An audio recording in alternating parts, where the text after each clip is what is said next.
Salut à tous, c'est Lunaris. Aujourd'hui, le test de la Lexmoto RSS 400 de 2024. Allez, c'est parti.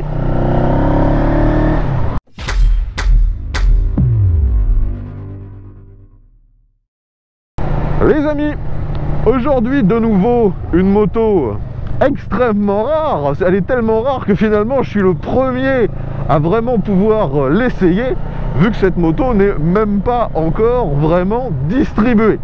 Elle arrive à peine sur le marché au moment où je fais ce tournage. D'ailleurs, si je peux vous proposer le test de cette machine, c'est grâce à l'importateur Lexmoto en France qui m'a permis de tester cette machine, et vous le voyez sur mon tracé habituel. Merci encore à lui d'avoir ramené la moto jusqu'ici. Donc si vous suivez mes vidéos depuis plusieurs années, vous connaissez maintenant Lexmoto. Pour les autres, je vais vous raconter un petit peu de quoi il s'agit. Donc Lexmoto, c'est une marque anglaise, mais comme beaucoup de marques récentes, c'est anglais, mais la fabrication est, elle, en Chine. Donc là, il s'agit d'une moto que j'ai déjà pu tester l'année dernière en version 125, donc la RSS. Vous le voyez au niveau du look, c'est un roadster type néo-rétro. Ça ressemble un petit peu à ce que Yamaha propose avec sa gamme XSR. Et aujourd'hui donc la déclinaison A2 de cette RSS, la RSS 400. Et vous voyez déjà que esthétiquement la moto est relativement proche de sa petite sœur en 125. Donc la fois précédente, la version 125 était motorisée bien sûr par un 125 cm3 et c'était un monocylindre. Aujourd'hui, plus gros cylindrée, donc nouvelle motorisation. Il s'agit d'un 400 cm3, pour être exact, c'est même un 401 cm3. Et ce moteur est un bicylindre en ligne, à refroidissement liquide et injection, bien sûr. Celui-ci développe la puissance max de 43 chevaux. Donc comme vous l'aurez compris, aujourd'hui je teste une moto qui est vraiment toute d'origine. Elle n'a aucune différence par rapport à ce que vous pourriez voir en concession si vous désirez en commander une ou juste l'essayer. Et d'ailleurs, vous pouvez voir qu'au niveau de l'équipement, comme d'habitude, c'est assez surprenant car bien qu'elle soit totalement d'origine, on pourrait croire qu'elle est accessoirisée, ne serait-ce qu'en regardant l'échappement qui est vraiment très stylé, très court. Et pour l'instant, il distille une petite mélodie assez sympathique. Bon les amis, même parcours qu'habituellement, donc j'arrive en centre-ville et cette moto se manie vraiment très facilement. On a une position roadster bien sûr, mais un petit peu sport, on est un petit peu basculé vers l'avant. Les repose-pieds, eux, sont dans une position neutre, ils sont pas vers l'arrière, c'est pas vraiment sport. Et la selle est à une hauteur raisonnable. Moi je mesure 1m70 et j'arrive à mettre les pieds au sol, même s'il est vrai, la selle est un tout petit peu large, ce qui fait que je n'ai pas les deux pieds parfaitement à plat au sol. Néanmoins, la position est vraiment agréable, ça permet d'être tout de suite à l'aise sur la machine. Et vous voyez que le guidon est énorme, ce qui donne un excellent bras de levier. Finalement, on ne ressent qu'assez peu le poids de la machine, qui est à 180 kg tout plein fait, c'est-à-dire avec le réservoir plein de 15 litres de carburant. Donc comme je vous l'ai dit, c'est une moto avec un style néo-rétro. Donc pour ne pas casser le style, ils ont décidé de mettre des rétros sur le guidon, des rétros ronds. On voit assez bien ce qui se passe derrière nous, ils sont suffisamment hauts, on n'est pas trop gêné par nos bras. Donc ça c'est pas trop mal. Là vous voyez que donc je m'arrête, je peux mettre facilement un pied totalement à plat et l'autre qui touche sur quasiment les trois quarts du pied. Je suis juste un petit peu gêné par le repose-pied.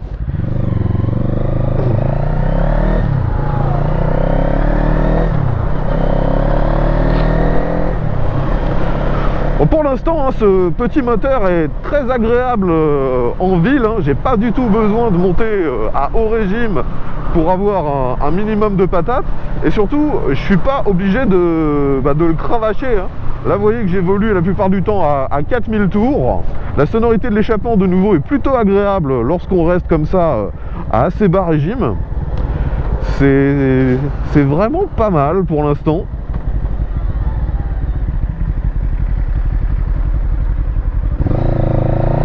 Allez, ici on accélère un peu. Vous entendez la sonorité qui est un peu rauque. Ici, je sors de l'agglomération, je suis en 4e, j'accélère à fond, ça vibrote un petit peu, et puis ça prend des tours. Franchement, je suis assez surpris vraiment par la sonorité. Hein. Les performances ne sont pas dingues, clairement ça marche bien, mais c'est pas une puissance de folie, hein, vous l'aurez compris, 43 chevaux. Mais par contre la sonorité moteur et même les quelques vibrations qui remontent dans les commandes font qu'on a l'impression d'aller plus vite que notre vitesse réelle. C'est plutôt agréable.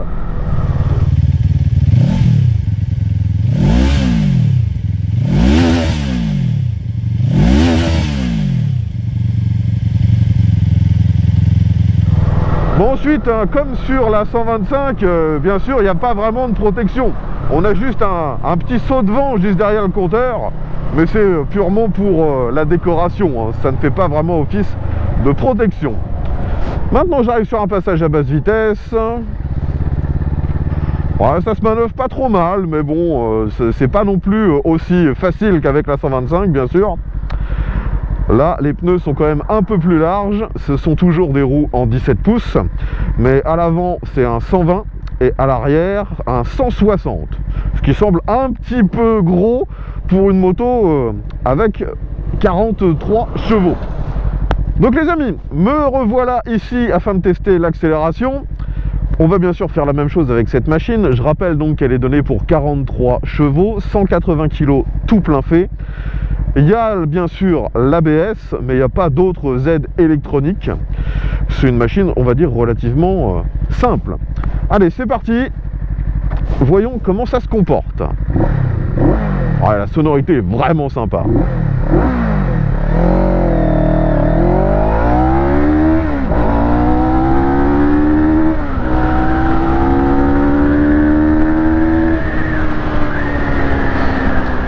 Alors... Ah, vous voyez que j'ai le rétro qui s'est un petit peu desserré. Donc de nouveau, hein, j'ai toujours l'impression d'aller plus vite que ce qui est affiché au compteur. Et ça, à cause ou grâce, tout dépend de quel point de vue on se met, à l'échappement qui fait vraiment une bonne sonorité. Donc on va refaire cette accélération dans l'autre sens. Maintenant qu'on est ici, on va vérifier si ça braque bien. Donc je tourne à fond.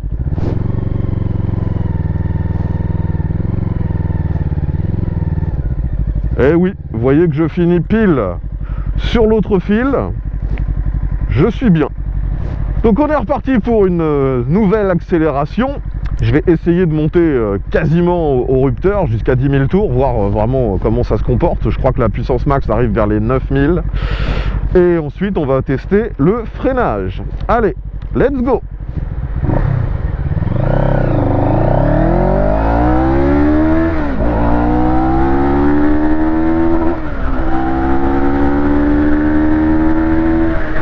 Maintenant, je ralentis. Frein arrière, ça freine un petit peu. Frein avant, vraiment pas mal ce frein avant.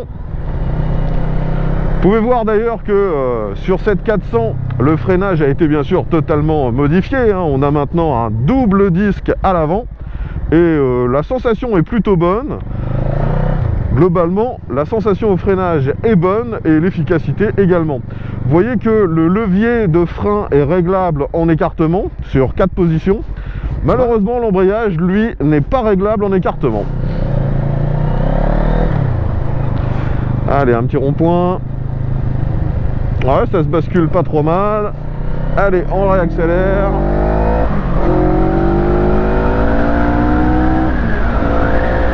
Alors sur cette moto, vous voyez qu'il y a aussi des nouveaux commodos par rapport à la 125. On a des commodos sur la gauche qui gèrent bien sûr tout l'éclairage. On a aussi un bouton pour les feux de détresse. Et on a les boutons qui permettent de naviguer dans le tableau de bord. Sur la droite, on a démarreur, coupe-circuit.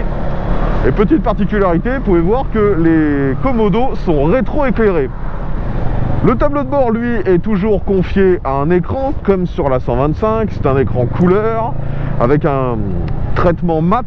Donc on n'est pas trop gêné par le soleil lorsqu'il vient taper dessus.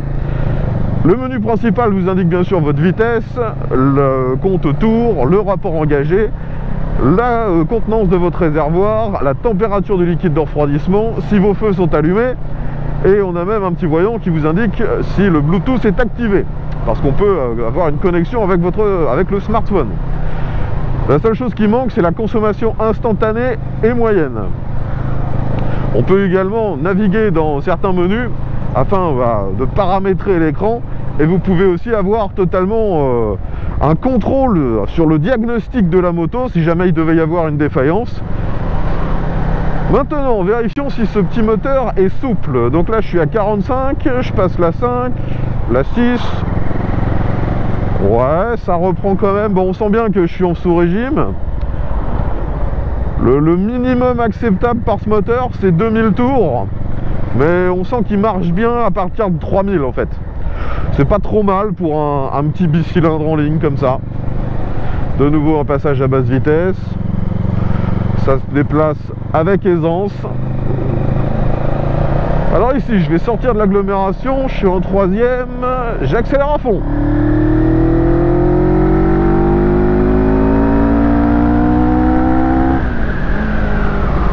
Ouais, toujours le même sentiment, hein. C'est efficace, ça marche bien. En termes de performance pure, c'est absolument pas dingue, mais les quelques vibrations qu'on a et la sonorité moteur font que on s'ennuie pas, on prend du plaisir au guidon de cette machine. Et c'est très certainement le plus important à l'heure actuelle. Allez, un petit dodan, je suis descendu à 30 km/h. Alors, les suspensions m'ont l'air très fermes. À l'avant, vous voyez que maintenant on a une grosse fourche inversée. Elle n'est pas réglable par contre. Et à l'arrière, c'est un mono-amortisseur. Et les deux sont quand même relativement fermes, mais sans être tape-cul. J'ai essayé de prendre ce dernier dodan un petit peu plus vite. Là, je suis à 45. Ouais, franchement, c'est bien dimensionné. En plus, moi, vous le savez, je suis lourd, hein, je pèse 100 kg. Et la moto réagit parfaitement bien sur les bosses. On arrive maintenant dans une succession de virages. Voyons comment ça se passe.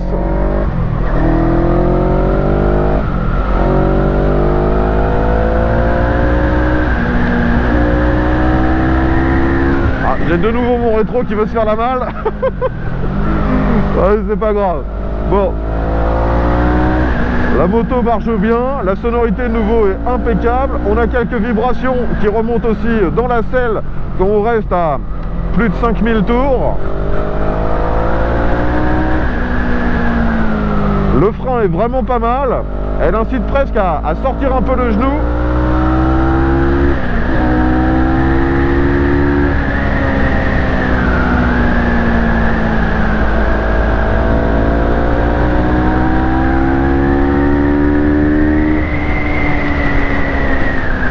On peut vraiment s'amuser avec cette moto. Allez, de nouveau un petit rond-point. Prise d'info, pas de problème, je réaccélère. Voilà, je vous le dis, il y a vraiment pas mal de vibrations. Personnellement, moi j'apprécie, mais je suis pas sûr que tout le monde aime ce genre de sensation. Et malheureusement là, à chaque fois ça a tendance à me faire desserrer ce rétro. Il va falloir que je prenne le temps de revisser ça après. La boîte de vitesse fonctionne très bien. C'est une boîte 6 vitesses. Elle n'est pas lente, elle ne craque pas, il n'y a aucune difficulté.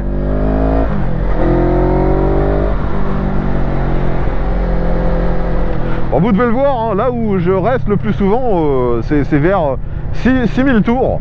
C'est vraiment là qu'on commence à avoir cette sonorité un peu rauque et quelques performances un peu sympas. On va maintenant aller vérifier comment se comporte ce petit moteur sur l'autoroute. Alors là je suis en 5e, j'accélère assez fort.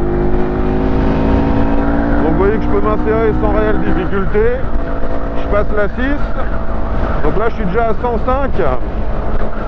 Et je suis à un peu moins de 6000, enfin un peu plus de 6000 tours, pardon. J'accélère un peu. J'accélère à fond d'ailleurs. 120, 125. que la démultiplication sur le dernier rapport est assez courte. D'ailleurs, la vitesse max théorique annoncée par le constructeur est à un peu plus de 150. Ça peut sembler faible. Je pense vraiment qu'ils ont privilégié l'accélération, le fun, plutôt qu'à la vitesse max. Et ça peut se comprendre. Bon, comme on pouvait s'y attendre, hein, cette machine n'a pas réellement de difficulté à emprunter les voies rapides et les autoroutes. Mais est-ce que c'est réellement là qu'elle est à son plein potentiel, qu'elle est la plus fun? Perso, non. Je pense qu'on s'amuse bien plus sur les petites routes que sur l'autoroute. Pour revenir sur le style, je vous l'ai dit, c'est une néo-rétro. Donc elle reprend quelques codes à l'ancienne, mais globalement c'est quand même très moderne. Ce qui le prouve, vous avez à l'avant un phare rond, donc à l'ancienne, mais celui-ci est intégralement à LED. Et les clignotants, vous pouvez voir qu'ils sont également à LED. D'ailleurs, ce sont les mêmes devant et derrière. Allez, c'est parti pour une dernière accélération. Là, je suis en 4e.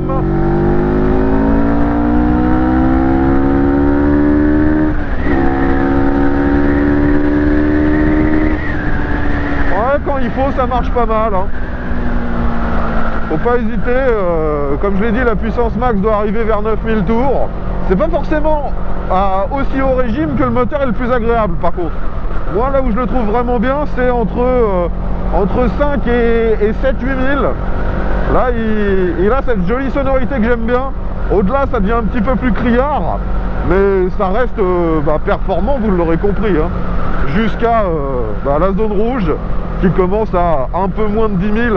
Je pense qu'il y a un petit décalage en fait entre la graduation affichée et la réalité. J'ai l'impression d'avoir le rupteur plutôt vers 9600, 9700 plutôt que réellement 10 000.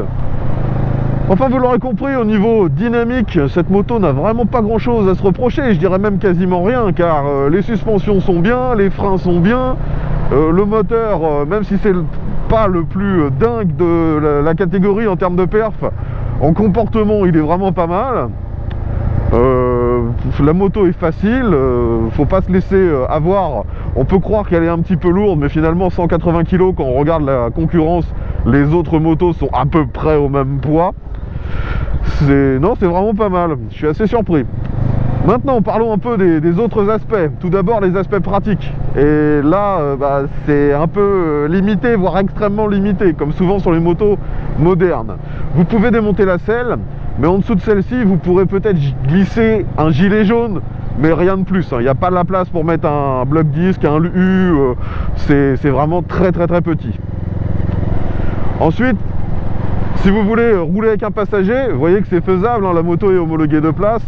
Mais je ne pense pas que la personne derrière se sente extrêmement en sécurité, dirons-nous, vu que l'arrière est quand même relativement court. Ensuite, au niveau de la consommation, je vous l'ai dit, le réservoir a une contenance de 15 litres et la consommation annoncée par le constructeur est entre 4 et 5 litres au 100. Donc, de nouveau, ça me paraît relativement normal dans ce segment.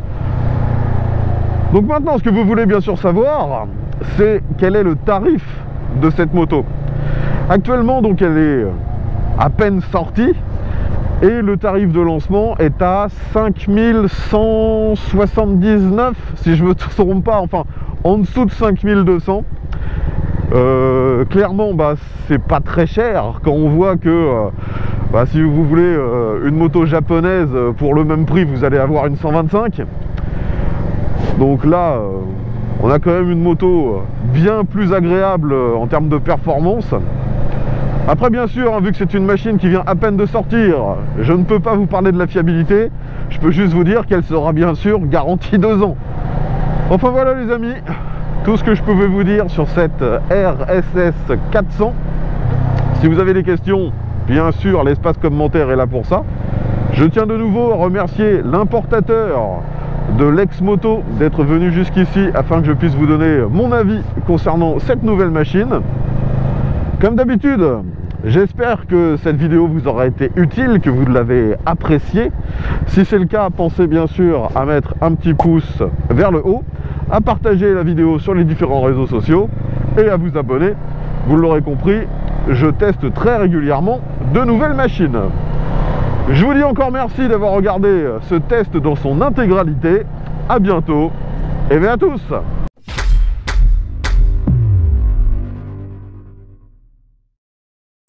Franchement, je suis vraiment surpris par les sensations, les vibrations distillées par ce moteur. C'est vraiment cool. J'espère que Lexmoto réutilisera celui-ci dans d'autres machines, comme par exemple une moto un peu plus typée sport, comme ils ont dans leur gamme 125.